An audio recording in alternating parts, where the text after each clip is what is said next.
ఒక ఎండగా ఉన్న ఉదయం లిల్లీ అనే కుందేలు తన బొరియలో నుంచి బయటకు గెంతుకొచ్చి ఆడుకోవటానికి ఉత్సాహంగా ఉంది. తనకిష్టమైన ఎరుపు రంగు టోపీని పెట్టుకుంది. దానిపై ఒక నీలం పువ్వు ఉంది.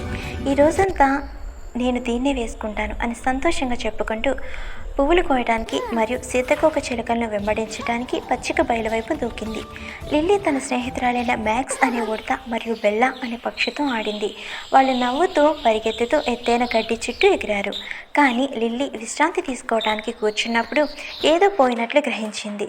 అది తన ఎరుపు టోపీ. హో నో అని ఏడుస్తూ ఆడుకున్నప్పుడు దాన్ని పోగొట్టుకున్నాను అంది.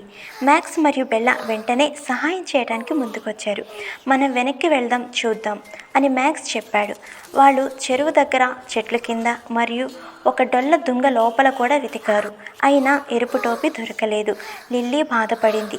నేను దాన్ని ఎప్పటికీ కనుగొనలేనేమో అని నిట్టూర్చింది.